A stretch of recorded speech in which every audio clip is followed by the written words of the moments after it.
पुढली बातमी, ब्रिदी साखर कारखान्यावरील कारवाईबाबत आज सुनावणी होणार आहे। मुंबई हायकोर्टामध्ये आज कारवाईबाबत सुनावणी होईल। ब्रिदी साखर कारखान्यावरील कारवाईला ब्रेक लागणार की कारवाई होणार हे पाहावं लागेल। राज्य उत्पादन शुल्क विभागानं ही कारवाई केलेली होती। ब्रिदी साखर कारखान्यावरती कारवाई होणार की टळणार हे पाहणं महत्त्वाचं आहे। सोमवारी कारवाईपासून बचाव व्हावा यासाठी के.पी. पाटील यांनी अजित पवार यांची देखील भेट घेतली होती। ब्रिदी साखर कारखान्यावरील कारवाईबाबत आज सुनावणी होणार आहे। मुंबई हायकोर्टामध्ये आज कारवाईबद्दल सुनावणी होईल। त्यामुळे ब्रिदी साखर कारखान्यावरती कारवाई होणार की कारवाईला ब्रेक लागणार हे पाहणं महत्त्वाचं आहे। आजच्या दिवशी ब्रिदी साखर कारखान्यावरील कारवाईबाबतची स्पष्टता येणं अपेक्षित आहे। राज्य उत्पादन शुल्क विभागानं ही कारवाई केलेली होती।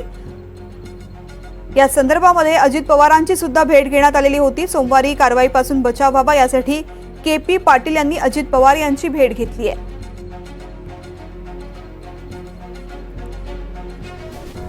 ब्रिदी साखर कारखान्यावरील कारवाईबाबत आज सुनावणी होणार आहे। महत्त्वाची सुनावणी मुंबई हायकोर्टामध्ये केली जाणार आहे। माझे सहकारी सागर कुलकर्णी सध्या आपल्या सोबत आहेत। सागर, ब्रिदी साखर कारखान्याच्या कारवाईला ब्रेक लागणार की कारवाई सुरू राहणार हे आज स्पष्ट होणार आहे। केव्हा कारवाई होईल आणि कारवाई माफ करा, हायकोर्टामध्ये या संदर्भातली सुनावणी केव्हा होणार आहे?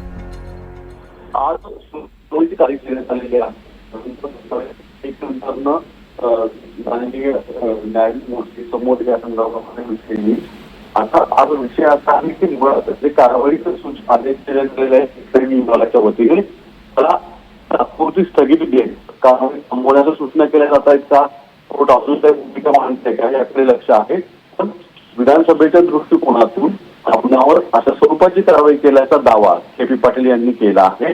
त्याच्यामध्ये तिथले प्रतिस्पर्धी हे शिवसेना एकनाथ शिंदेबरोबरचे आहेत आणि हे दुप्पट घेऊनच अशा स्वरूपाची कारवाई केल्याचा दावा कोर्टासमोर सादर करण्याची शक्यता वर्तवली जाते। निश्चित सागर, धन्यवाद या माहितीसाठी।